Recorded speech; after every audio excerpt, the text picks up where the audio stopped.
You know what sound that is, folks. You bet. It's another ElkWorks Noon Whistle. I'm Chris Trottier. And I'm John Anzalone, and we have an all-star cast here today, Mr. Trottier, and I'm going to kick it back to you to make the big... We're very excited to have the Precision Plus team here, a division of Reader Precision Solutions. And this is going to kick off. The ElkWorks is celebrating Manufacturing Month here in October. So what better way to kick it off than Precision Plus? Welcome, Precision Plus. Hello. Thanks for having us. Yeah, thanks for being here. So let's jump right into it because there is a lot going on at Precision Plus, or the division of Reader Precision Solutions. So tell us about your new recent acquisition, how that fit in and why that fit into the overall Precision Plus Reader Precision Solutions portfolio. Talk a little bit about that acquisition. That was a pretty big announcement recently. Yeah, Chris, Precision Plus and Isley have actually been friendly competitors since the inception of Precision Plus back in the mid-1980s. And our roots actually trace back to Isley. So couple that with we used to be next door neighbors. We've been wanting to work together for a number of years. But why now? We felt like now we finally had the right people in both places to be able to properly facilitate an acquisition like this. As many of us know, and it takes a lot of effort to bring two organizations together, collaboration, and working together on where we're going and what traits both of those organizations bring to the table, and we carry forward into the future. Is this a building expansion, another site? What does this involve? Ultimately, we're working towards getting both of the groups under one collective building. We've got the space to do that at our current site in Elkhorn. So we're excited about that, but we're currently working on optimizing both businesses for what they specialize in. Isley's done a much better job of maintaining the knowledge base and the ability to champion the mechanical machines. And that's where they're going to be focusing on that type of work. And we are going to be focusing on the CNC side. Got it. Congrats.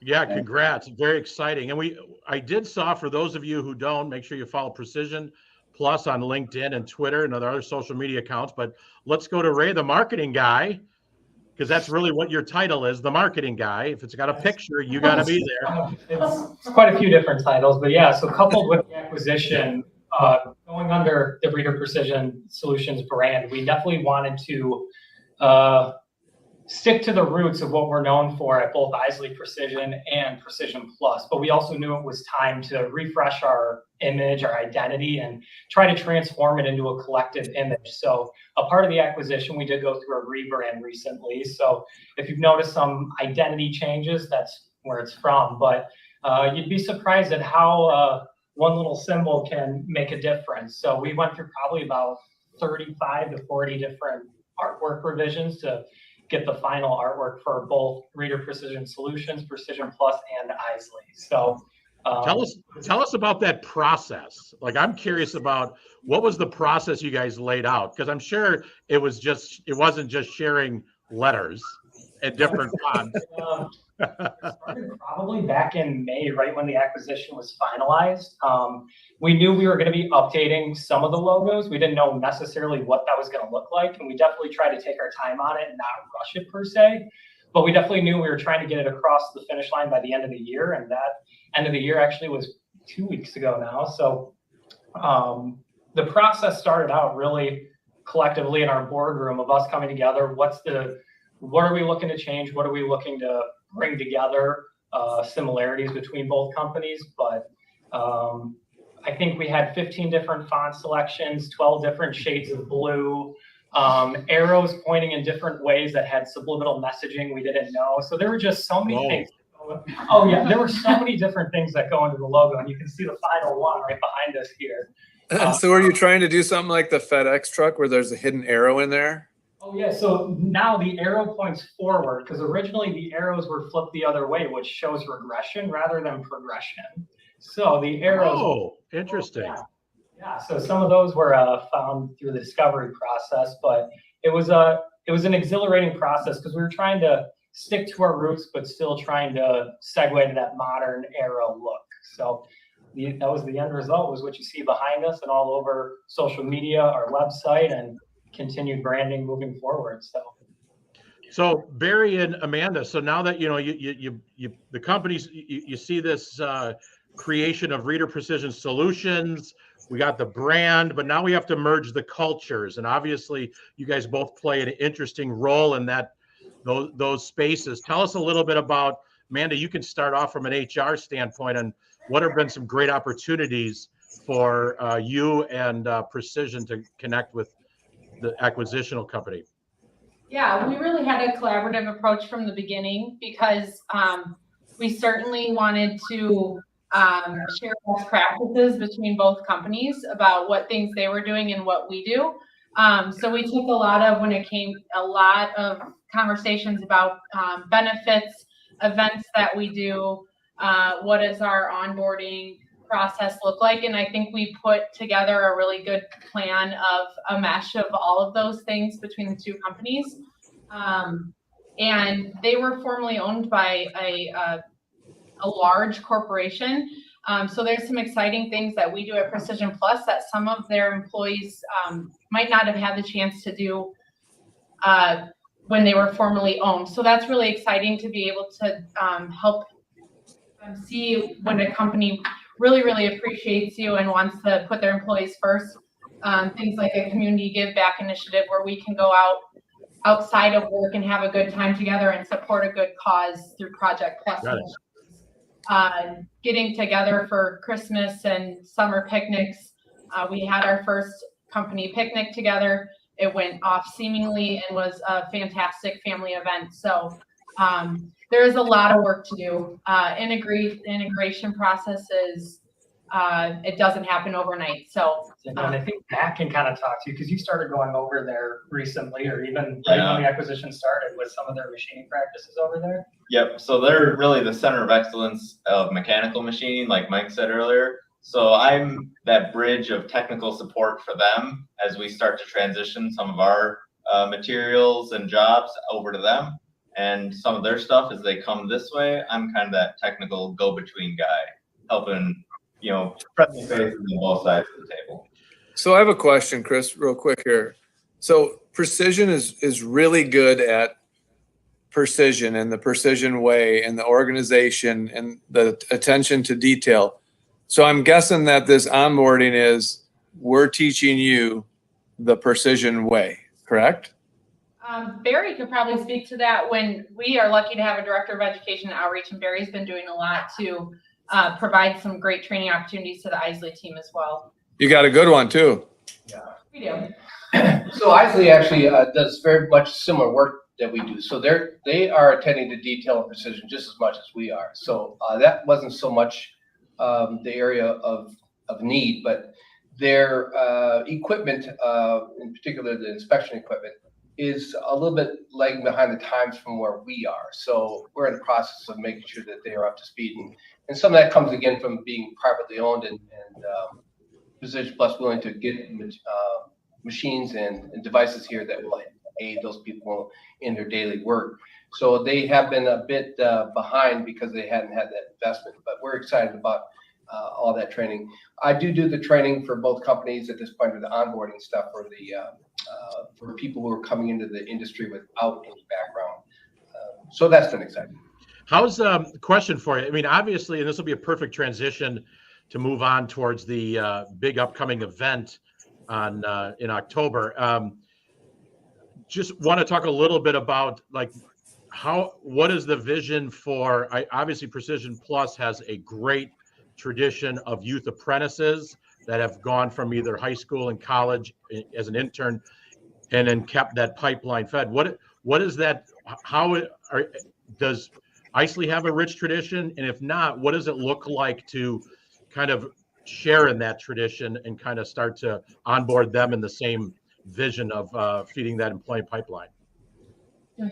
Sure. So You know, when you're privately owned, back in 2013-14, when the Department of Workforce Development changed the rules about kids being able to work in a manufacturing company and have ability to do more things inside of our building, private ownership was a great help because they were saying, hey, we're going to do this. Those publicly owned entities were very reluctant. They were worried about the liability of having kids on their shop floor. And so Bigfoot High School, which is right there, we're hoping to get some involvement right away from them to get some youth apprenticeships in the building over there, because up to this point they have not engaged in those activities. And again, that stems back to the leadership here back in 2013-14 when we started down that path of youth apprenticeship, and Mike's commitment to the development of the next generation of machinists. So let's transition. You guys got a pretty big event that you are launching here in the first week in October, which is a great kickoff to Manufacturing Month. You want to talk a little bit about what that event looks like, how it's going to differ from last year, and give us a little bit of the lay on the title, where people can register. Is that Precision-a-Palooza? We gotta call it that now, I guess. Whoa. There you go. So if any of us look stressed and why we're all holding our hands like this, it's because the event is tomorrow. So Yeah. we got a lot going on to prepare. So no, tomorrow we actually host our annual manufacturing day. So last year, post-COVID, we hosted on, I think it was a Thursday night last year, and it was an incredible success. We actually got to bring out a lot of networking professionals too after a work day. So last year we had our inaugural Youth Apprentice signing ceremony, which was one of the biggest successes I think that came out of that event in itself. Obviously the tours are always great, which we're doing again, but that Youth Apprentice signing ceremony, we saw public figures, we saw school board members, principals, teachers, educators, the whole 9 yards came out, business partners, alliance members. It was incredible. So we wanted to stick with that same theme to get as many people here to support our youth apprentices and our mission of investing in the next generation of manufacturing professionals and within the skilled trades. So we are doing our second annual Youth Apprentice signing ceremony with our manufacturing day. But new this year, we're also going to be kind of doing a panel, I guess you could call it. We have Mike J. Reeder, president and owner of Reeder Precision Solutions, John Gardner from Palmer Hamilton right here in Elkhorn, and then Bill Varian from Tyndall Global Precision, which is up in New Berlin. So 3 powerhouse industry leaders within the precision machining and manufacturing world coming together, moderated by Joanne Pella, retired CT coordinator. Ooh. Yeah, it's pretty much an all-star lineup, if you ask me. Well, two big companies in our area that are amazing partners with the school district. I mean, just, yeah, incredible. Yeah, it's fortunate that we were able to get John and Bill part of this panel, and then obviously Joanne Pella.